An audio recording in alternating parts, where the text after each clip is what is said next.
இது சுவிஸ் தமிழ் டிவியின் இன்றைய பிரதான செய்திகள். செய்தி ஆசிரியர் தேவா மதன். செய்திகளை வாசிக்கும் நான் துறையப்பா வினோத் கண்ணன். முதலில் தலைப்புச் செய்திகள். ஜெனீவாவில் உள்ள அமெரிக்க ஊழியர்களுக்கு விடுக்கப்பட்டுள்ள முக்கிய வேண்டுகோள். தெற்கு சுவிட்சர்லாந்தில் அதிக பனிச்சரிவு ஆபத்து, அதிகாரிகள் விடுத்த எச்சரிக்கை. சுவிட்சர்லாந்தில் மோட்டார் சைக்கிள் விதிகளை மீண்டும் மாற்ற கோரிக்கை. சுவிஸில் குற்றம் புரிந்த அகதிகளை நாடு கடத்த புதிய சட்டம் பெற்றுக் கொள்ளப்பட்ட ஒப்புதல். சுவிட்சர்லாந்து தூதுவரை சந்தித்த சைவநெறி கூடத்தின் பிரதிநிதிகள். சூரிச் நகரில் உங்கள் எண்ணம் போல் புத்தம் புதிய டிசைன்களில் நகைகளை பெற்றுக் கொள்ளவும், பழுதடைந்த நகைகளை உடனுக்குடன் திருத்திக் கொள்ளவும் நாட வேண்டிய ஒரே இடம் AK கோல்ட் ஜுவல்லரி. நம்ப முடியாத விலை கழிவுகளுடன் நகை பிரியர்களின் நம்பிக்கையான நிறுவனம். இப்போதே அழையுங்கள் 07831310081.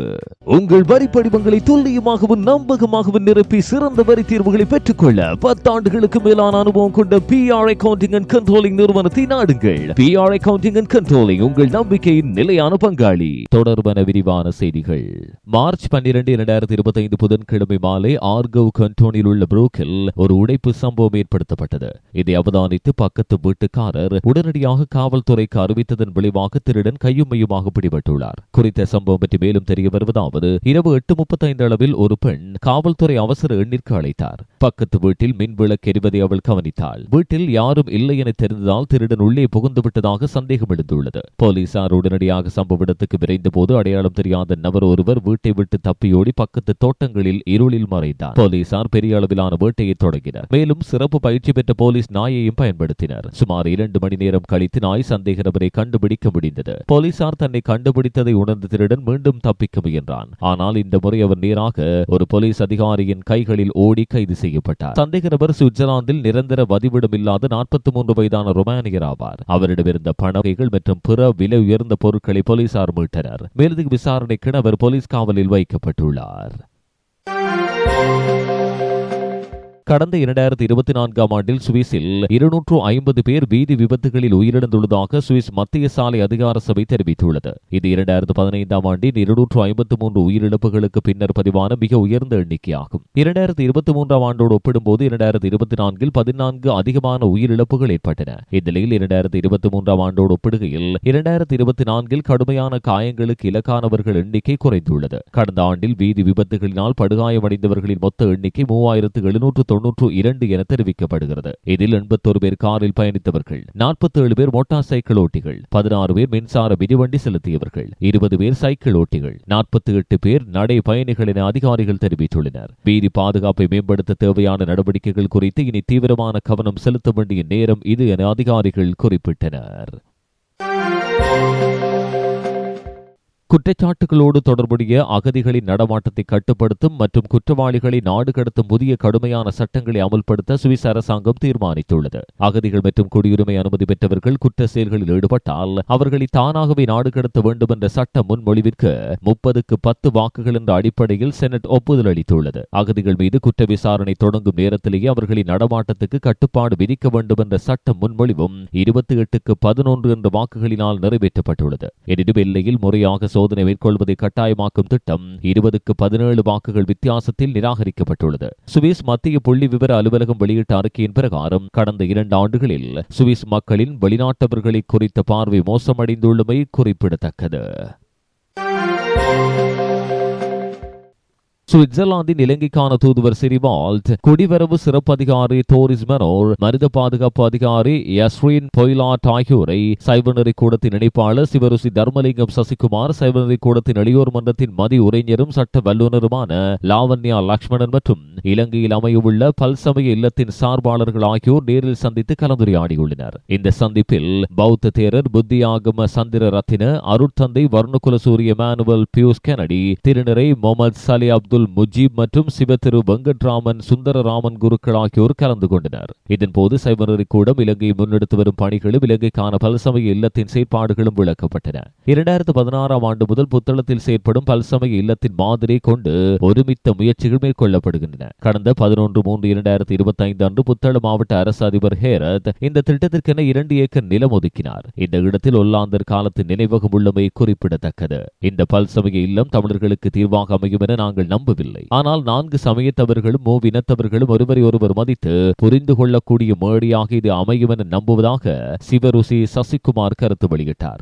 இன்று வரை பல நூறு சைவ தமிழர் வழிபாட்டு தலங்கள் பல்வேறு தாக்குதல்களால் பாதிக்கப்பட்டுள்ளன. நாளந்த வழிபாடு இடம்பெறாமல் கோவில்கள் மூடப்பட்டுள்ளன. இவற்றை மீண்டும் வழிபாட்டுக்கு தக்கவாறு கையளிக்க சுவிட்சர்லாந்து தலையிட வேண்டும் என தூதுவரிடம் வேண்டுகோள் விடுக்கப்பட்டது. 4 சமயத்தவர்களின் ஒற்றுமையை மேம்படுத்த பல்சமய இல்லம் ஒரு முக்கியமான முயற்சி என தூதுவர் திருமதி சிரிவால்ட் பாராட்டினார். இந்த திட்டத்திற்கான கான்கோல் விழா 2026 இடம்பெற திட்டமிடப்பட்டுள்ளதாகவும் கூறப்பட்டது. சுவிட்சர்லாந்து தூதுவரிடம் சைவ தமிழர் கோவில்களுக்கு வழங்கப்படும் உள்நுழைவு ஒப்புதல் மேலும் இலகுவாக வழங்கப்பட வேண்டும் என்று திருக்கோவில் ஒன்றியம் சார்பாக சிவருசி சசிகுமார் நேரில் கோரிக்கை விடுத்தார். 2ஆம் 3ஆம் தலைமுறையினரின் திறன்களை மேம்படுத்தி இலங்கை மற்றும் சுவிட்சர்லாந்தில் பெரிய சமூக நல திட்டங்களில் ஈடுபடுத்துவதற்கு சைவநெறி கூடம் தொடர்ந்து பங்காற்றும் என லாவண்யா லக்ஷ்மணன் உறுதியளித்தார். சுவிட்சர்லாந்து தூதுவர் கடந்த 14/12/2024 அன்று சுவிஸில் சைவநெறி கூடம் வழங்கிய வரவேற்பிற்கும் மதிப்பளிப்பிற்கும் நன்றியினை தெரிவித்தார். நிகழ்வு புதிய நம்பிக்கையுடன் இனிதே நிறைவடைந்தது.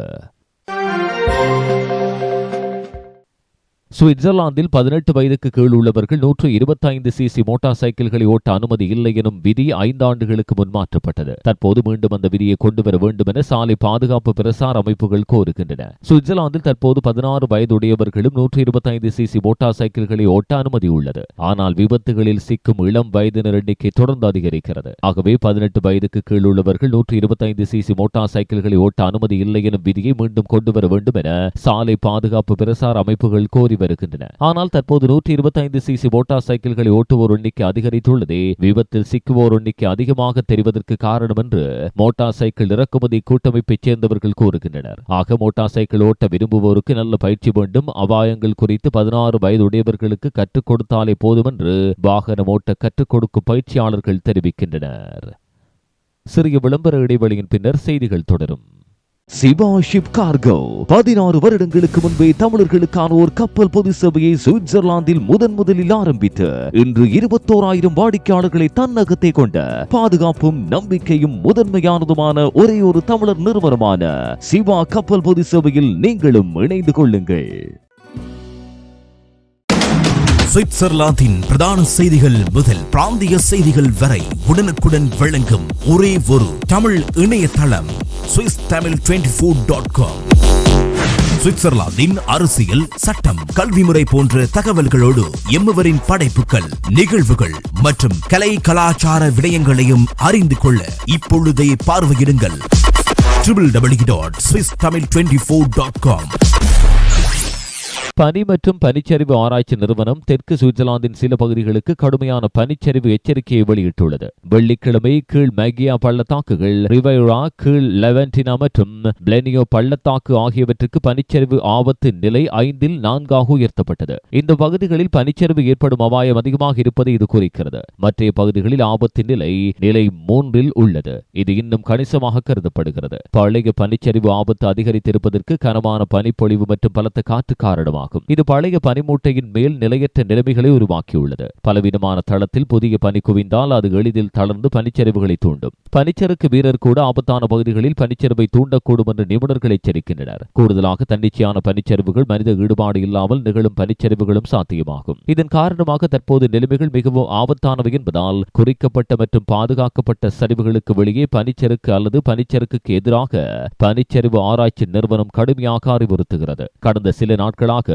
தெற்கு ஆல்ப்ஸ் மலைகளில் குறிப்பிடத்தக்க அளவு புதிய பனி பெய்துள்ளது. ஞாயிற்றுக்கிழமை முதல் வியாழன் வரை தெற்கு ஆல்ப்ஸின் பெரும்பாலான பகுதிகளில் 2000 மீட்டருக்கு மேல் 30 முதல் 50 சென்டிமீட்டர் புதிய பனி குவிந்துள்ளது. மேற்கு லோயர் வேலைஸ் மற்றும் பிரதான ஆல்பைன் மலை தொடரில் உள்ள பகுதிகளில் 15 முதல் 30 சென்டிமீட்டர் பனிப்பொழிவு பதிவானது. வெள்ளிக்கிழமை பிற்பகல் லுக்மேனியர் கணவாய் முதல் பெர்னினா பகுதி வரை பிரதான ஆல்பைன் மலை தொடரில் மேலும் தெற்கே 15 முதல் 30 சென்டிமீட்டர் பனிப்பொழிவு எதிர்பார்க்கப்படுகிறது. மத்திய மற்றும் கிழக்கு ஆல்ப்ஸ் மலை தொடரின் வடக்கு சரிவுகள், கோத்தாட் பகுதி, மேல் மகியா பள்ளத்தாக்குகள், சோட்டோ செனரி, மேல் எங்கடாயின் மற்றும் கிராபன்டனில் சில பகுதிகளில் கூடுதலாக 5 முதல் 15 சென்டிமீட்டர் வரை மழை பெய்யும் என கணிக்கப்பட்டுள்ளது. பனிப்பொழிவு சனிக்கிழமை தெற்கு சுவிட்சர்லாந்தில் 1400 மீட்டருக்கு மேல் 15 முதல் 30 சென்டிமீட்டர் புதிய பனி பெய்யக்கூடும். இந்த கூடுதல் பனியோடு பனிச்சரிவு ஆபத்து மேலும் அதிகரிக்கும் என்று கூறப்படுகிறது. குறிப்பாக ஏற்கனவே அதிக அளவு பனியை பெற்ற பகுதிகளில் பனிச்சரிவு ஆபத்து மேலும் அதிகரிக்கும். அதிக பனிச்சரிவு அபாயத்தை கருத்தில் கொண்டு அதிகாரிகள் கடுமையாக பரிந்துரைக்கின்றனர். நிலைமைகள் மேம்படும் வரை ஆஃபீஸ் ஸ்கீயிங் மற்றும் ஸ்னோபோர்டிங் தவிர்க்கவும். மலைகளுக்கு செல்வதற்கு முன் அதிகாரப்பூர்வ பனிச்சரிவு அறிவிப்புகளை சரிபார்க்கவும். குறிக்கப்பட்ட சரிவுகளில் எச்சரிக்கையாக இருங்கள், ஏனெனில் பனி நிலைவுகள் இன்னும் நிலையற்றதாக இருக்கலாம். பாதிக்கப்பட்ட பகுதிகளில் மலையேற்றங்கள் அல்லது ஸ்கை சுற்றுப்பயணங்களை ஒத்திவைத்தல். பனிச்சரிவுகள் உயிருக்கு ஆபத்தானவை. மலைகளில் வெளிப்புற நடவடிக்கைகளை திட்டமிடும் மேவரும் தகவலை அறிந்திருக்க வேண்டும். அத்துடன் சாகசத்தை விட பாதுகாப்பிற்கு முன்னுரிமை அளிக்க வேண்டும் எனவும் அறிவிக்கப்பட்டுள்ளது.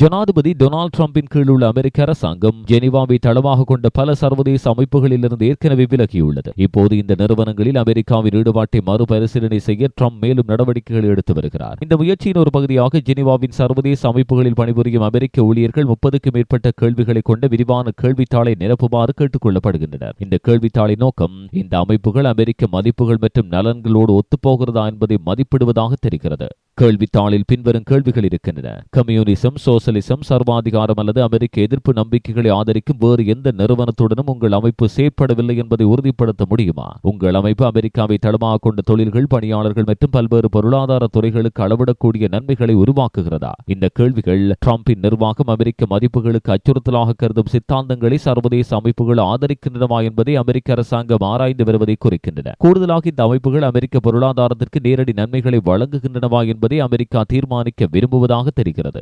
கேள்வித்தாளுக்கான பதில்களின் அடிப்படையில் அமெரிக்கா பின்வருவனவற்றை செய்ய வேண்டுமா என்பதை ட்ரம்ப் முடிவு செய்வார் என்று எதிர்பார்க்கப்படுகிறது. 1.